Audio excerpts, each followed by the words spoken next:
চ্যানেলের পক্ষ থেকে সবাইকে ধন্যবাদ জানিয়ে শুরু করছি আজকের বিষয় বিক্রমপুরের রাজকন্যা। রাক্ষসের কথা শুনে রাজা মেয়েটিকে বুকে জড়িয়ে নিলেন। মেয়েটিও তার মাকে নিয়ে ফিরে এলো রাজপ্রাসাদে। বহুত দিন পর রাজাকে পেয়ে প্রজারাও ভীষণ খুশি। সঙ্গে রাজকন্যা পাওয়ার খবরে তাদের তো আনন্দ আর বাদ মানল না। এক দেশে ছিল এক রাজা, তিনি অনেক ক্ষমতাধর।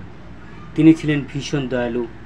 দেশ ও দেশের মানুষের প্রতি তার ছিল অসীম ভালোবাসা। প্রজাদের সুখ দুঃখ আনন্দ বেদনা নিয়েই তিনি সারাক্ষণ ভাবতেন। ফলে সেই রাজ্যের মানুষেরা ছিল খুব সুখী, কোনো কিছু অভাব ছিল না তাদের। তারাও তাদের রাজাকে প্রাণের চেয়ে বেশি ভালোবাসতেন। এত কিছু হলে কি হবে, রাজার মনে শান্তি ছিল না। দারুণ অসুখী ছিলেন সেই রাজা, কারণ তার একমাত্র সন্তান রাজ্যের রাজকন্যা খুব অসুস্থ।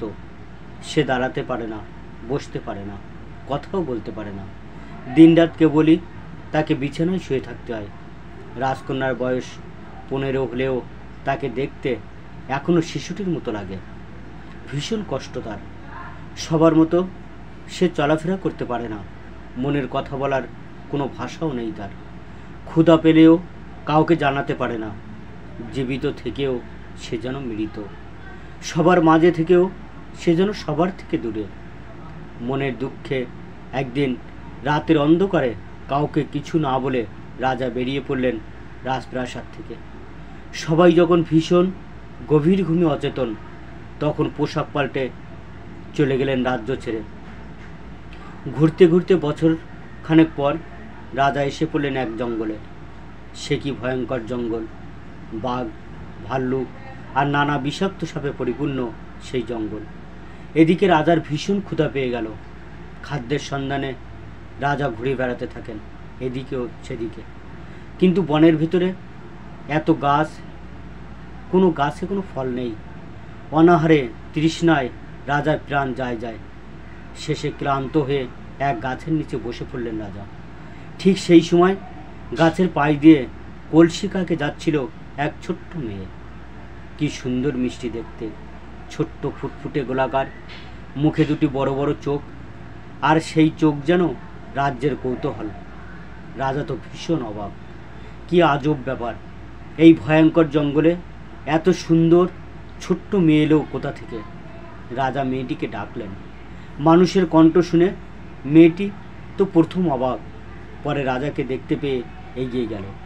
মেয়েটি এগিয়ে যেতেই রাজা বললেন, মা, দারুণ তৃষ্ণা পেয়েছে, একটু জল খাওয়াবে? মেয়েটি জল দিতেই রাজা যেন প্রাণে বাঁচলেন। তারপর বললেন, কে তুমি মা? এই ভয়ঙ্কর জঙ্গলে একা একা কী করছো? এখানে এলেই বা কোথা থেকে? মেয়েটি জানালো, এই জঙ্গলের মধ্যেই একটা ছোট্ট কুঠিরে মেয়েটি তার মায়ের সঙ্গে থাকে। বাবা মারা গিয়েছেন জন্মের আগেই। আগে মা আর মেয়ে দুজনে জঙ্গল থেকে ফুল তুলে মালা গেঁথে বিক্রি করত। মা অসুস্থ বলে এখন তাকে একা একাই সব কাজ করতে হয়। সারাদিন ফুল বিক্রি করে পানি নিয়ে বাড়ি ফিরছেন মেয়েটি। আর তখনই রাজার সঙ্গে দেখা। মেয়েটি রাজাকে বলল, চলুন আমাদের বাড়িতে, আমার মা আপনাকে দেখে খুব খুশি হবেন। মেয়েটির কথায় রাজা কেমন যেন অভিভূত হয়ে গেলেন। মেয়েটির সঙ্গে তাদের বাড়িতে গিয়ে দেখেন একটি জীর্ণ পর্ণকুঠির ভেতরে একটা পাটি বিছিয়ে শুয়ে আছে এক অসুস্থ নারী। মেয়েটি মায়ের সঙ্গে রাজার পরিচয় করিয়ে দিল। মেয়েটির মায়ের সঙ্গে অনেক কথা হলো রাজার। রাজা কিন্তু নিজের পরিচয় দিলেন না। কেউ বুঝতেই পারল না যে তিনি আসলে একজন পরাক্রমশালী রাজা। কথা প্রসঙ্গে রাজা জানালেন, এই মেয়েটির জন্ম আর তার নিজের মেয়ের জন্ম একই দিনে। ভীষণ কৌতূহল হলো রাজার। মেয়েটির প্রতি তার আরও তীব্র মমতা তৈরি হলো। সে সারাক্ষণ মেয়েটির সঙ্গে সঙ্গে থাকে, তার সঙ্গে গল্প করে, তার জন্য বন থেকে ফুল কুড়িয়ে আনে। শেষে ফুল দিয়ে মেয়েটি মালা গাঁথে। এমনই করেই দিন যায়। মেয়েটিকে পেয়ে রাজা যেন সব দুঃখ ভুলে গেলেন। মেয়েটিও যেন ভীষণ খুশি। এই মানুষটিকে সেও একসময় বাবা বলে ডাকতে শুরু করে দিল। এদিকে এক রাক্ষস মেয়েটিকে খাওয়ার পরিকল্পনা করলো। একদিন বন থেকে রাজার ফিরতে দেরি হয়ে যায়। ওদিকে সন্ধ্যাও ঘনিয়ে আসে। বাবা তো ফিরছে না। দুশ্চিন্তায় মেয়েটি ছোটাছুটি করতে থাকে।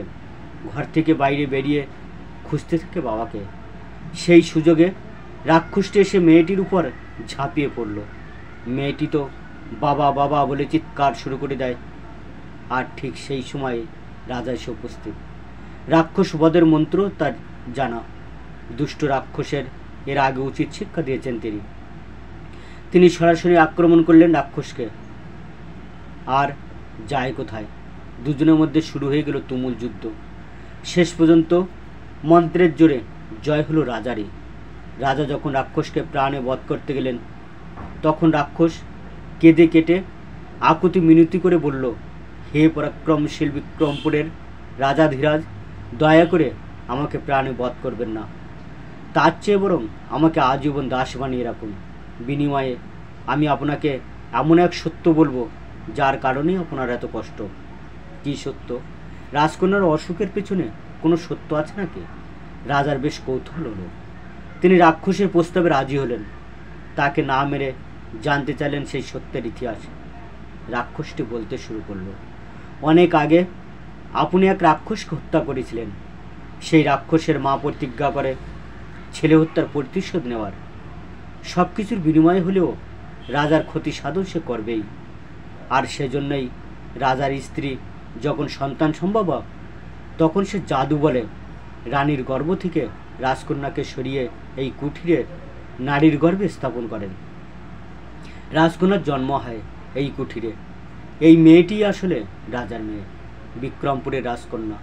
ওদিকে রাজার ঘরে জন্ম নেওয়া অসুস্থ শিশুটি আসলে রাজকন্যার অর্ধাংশ। ওদের দুজনকে যদি কোনো পূর্ণিমার রাতে এক বিছানায় শোয়ানো যায়, তবে তারা দুইয়ে মিলে সম্পূর্ণ মানুষে পরিণত হবে। রাক্ষসের কথা শুনে রাজা মেয়েটিকে বুকে জড়িয়ে নিলেন। মেয়েটিও তার মাকে নিয়ে ফিরে এলো রাজপ্রাসাদে। বহুত দিন পর রাজাকে পেয়ে প্রজারাও ভীষণ খুশি। সঙ্গে রাজকন্যা পাওয়ার খবরে তাদের তো আনন্দের আর বাদ মানল না। তারপর এক পূর্ণিমা রাতে দুই রাজকন্যাকে এক বিছানায় শোয়ানো হলো। পরদিন সকালে দেখা গেল ঘর থেকে বের হয়েছে এক অনিন্দ্য সুন্দরী রাজকন্যা। দিন দিন সে বিদ্যা বুদ্ধিতেও তার পারঙ্গমতার পরিচয় দিতে লাগলো। রাজকন্যার রূপ গুণের প্রশংসা ছড়িয়ে পড়ল দেশ দেশান্তরে। বিক্রমপুরে রাজা, রাজকন্যা, প্রজা সবাই মিলে সুখে শান্তিতে দিন কাটাতে লাগলো। আর সেই দুষ্ট রাক্ষস রাজার দাস হয়ে দিনরাত তাকে করতে হয় শক্ত শক্ত কাজ। এভাবেই সে তার অন্যায়ের প্রায়শ্চিত্ত করতে থাকে। ঠিক আছে বন্ধু, আজ এই পর্যন্ত। সবাইকে ধন্যবাদ জানিয়ে এখানেই শেষ করছি গল্পটি। কেমন লাগলো অবশ্যই কমেন্ট করে জানাবেন। আর এই রকম আরও ভিডিও দেখতে চ্যানেলটি সাবস্ক্রাইব, লাইক আর শেয়ার করবেন। আর পাশে থাকা বেল আইকনটি প্রেস করতে ভুলবেন না। নমস্কার।